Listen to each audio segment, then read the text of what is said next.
Kiev justement, en direct tout de suite, avec bien celui qui est le dernier rabbin encore présent dans la capitale ukrainienne. C'est le grand rabbin d'Ukraine et de Kiev, le rabbin Moshe Reuven Azman, qui est avec nous.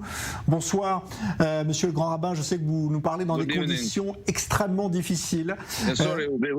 Dites-nous d'abord, quelle est la situation ce soir?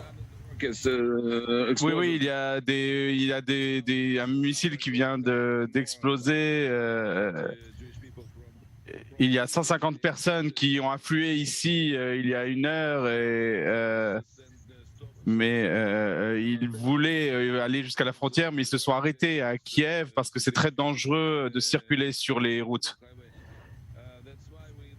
C'est pourquoi nous avons accueilli pour qu'ils puissent dormir. Nous n'avons pas suffisamment de place parce qu'il y a une centaine de personnes maintenant et on essaie de s'organiser pour la nuit avec des enfants, des femmes qui sont ici. Et on fait tout cela alors que les bombardements continuent et ne cessent pas. Et ça n'est vraiment pas une situation facile. Et il y a de plus de personnes, comme tous les autres habitants de Kiev, on essaye d'envoyer les gens en direction de la frontière, dans un endroit plus sûr qu'ici à Kiev. Mais aujourd'hui, par exemple, ils ne nous ont pas permis de circuler. Et il y a des centaines de personnes qui ont afflué. Voilà, Dieu merci, on a réussi à les accueillir pour l'instant. Monsieur le grand rabbin, pourquoi vous ne voulez pas quitter Kiev? Est-ce qu'il n'est pas devenu trop dangereux de rester à Kiev aujourd'hui? Je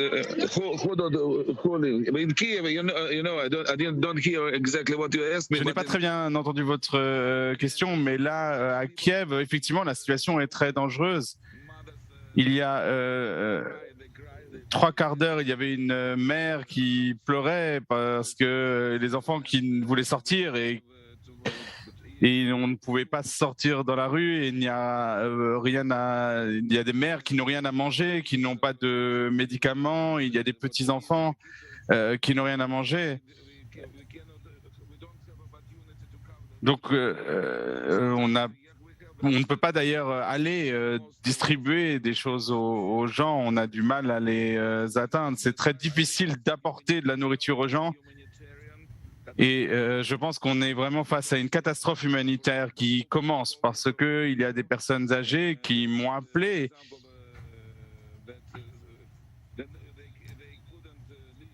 et ils ne pouvaient pas sortir sans assistance.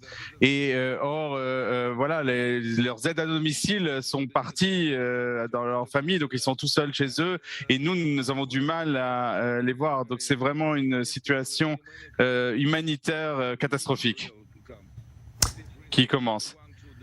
Peut-être qu'on pourra tenir encore un jour ou deux, mais il y a des personnes âgées qui peuvent vraiment mourir. Alors nous ne savons pas vraiment quoi faire. Peut-être que demain, nous essaierons de lancer une opération spéciale pour essayer de les faire venir ici. Mais nous n'avons pas assez... On n'a pas assez de véhicules parce que il y a un convoi qui est parti pour la Moldavie. On a réussi à acheminer 200 personnes à Chisinau, qui sont donc en lieu sûr, mais donc tous les véhicules sont encore en Moldavie. Donc, en bref, vous comprenez ce que j'essaie de vous dire. C'est vraiment une situation un peu difficile à expliquer. Merci. On a compris évidemment dans quelles conditions vous vous trouvez, monsieur le grand rabbin de Kiev et d'Ukraine. Et on vous souhaite évidemment beaucoup de courage parce que la situation est extrêmement difficile